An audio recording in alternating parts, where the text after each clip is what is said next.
مفتی صاحب جو قرآن ہے وہ آرڈر میں کیوں نہیں ہے؟ مطلب جیسے آیا ہے، جیسے جو پورے پہلے 96 ہے وہ کیوں نہیں ہے؟ یا پھر دوسرا ہو سکتا تھا کہ ایک جگہ ایک چیزیں ہوتی، جیسے نارمل بکس میں ہوتی ہے کہ عبادت کی آیتیں ایک ساتھ ہوتی، یدھ وار کی آیتیں ایک ساتھ ہوتی، کوئی چیز کہیں ہے مطلب پتہ نہیں چلتا کہ کون آیت کب، کوئی کرونالوجی سمجھ میں نہیں آتی، تو ایسا کیوں ہے؟ قرآن، اچھا دیکھیں، کرونالوجی سمجھ میں نہ آنے کا مطلب یہ نہیں ہے کہ قرآن آرڈر میں نہیں ہے۔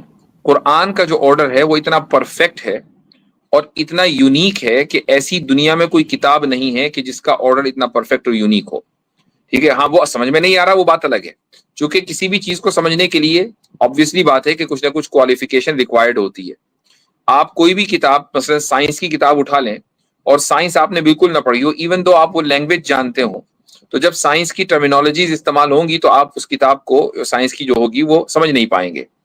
تو قرآن کا جو آرڈر ہے اس کو سمجھنے کے لیے بھی بہت سی چیزوں کی ضرورت ہوتی ہے ایز اے پریریکویزٹ۔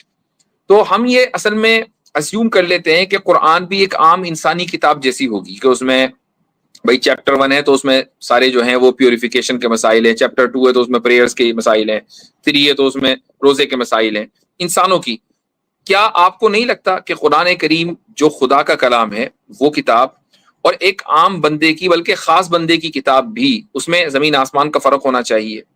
obviously بات ہے کہ قرآن کا جو اپنا ایک جو سٹینڈرڈ ہے، قرآن کا جو اپنا معیار ہے، وہ عام کتابوں سے بالکل الگ ہے۔ تو جب آپ دونوں کتابوں کو برابر رکھیں گے، انسان کی اور خدا کی، اور یہ کہیں گے کہ نہیں خدا کی کتاب انسان کی کتاب جیسی ہونی چاہیے، تو پھر، اور اگر ہوتی تو پھر وہ خدا کا کلام نہ ہوتا، سیدھی سیدھی بات ہے۔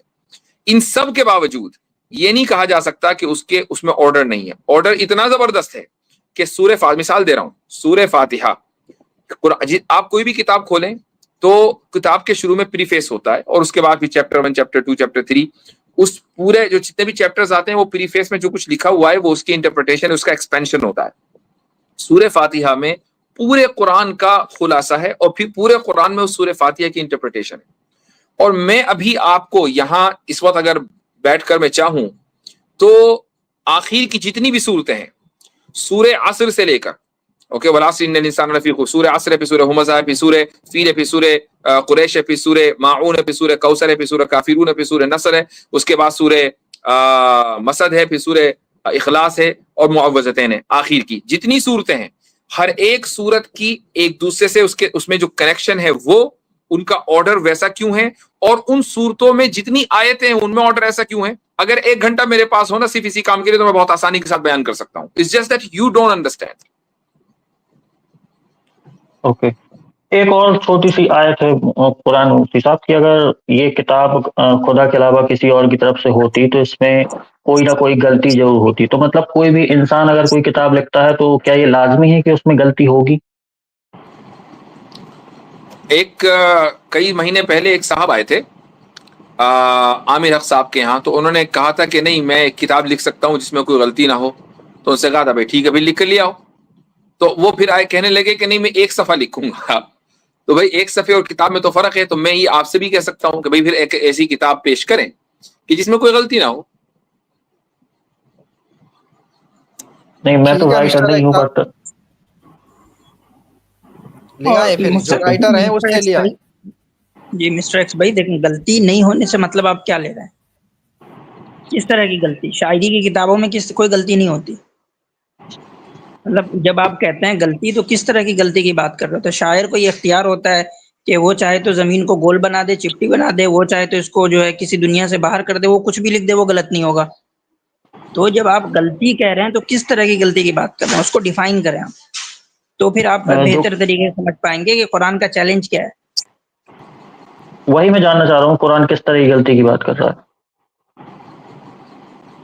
غلطی کی بات کہاں کر رہا ہے؟ قرآن تو یہ کہہ رہا ہے کہ کوئی ایسی صورت یا کوئی ایسی آیت لے آؤ جو قرآن کی طرح ہو۔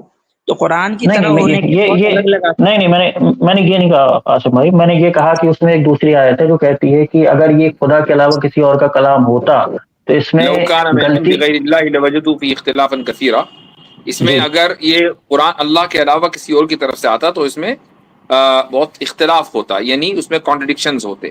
تو کانٹرڈکشن نہیں ہے۔ یہاں کانٹرڈکشن کی بات ہو رہی مسٹر ایکس بھائی, یہاں نارمل غلطی کی بات نہیں ہو رہی. جی اوکے, تھینک یو.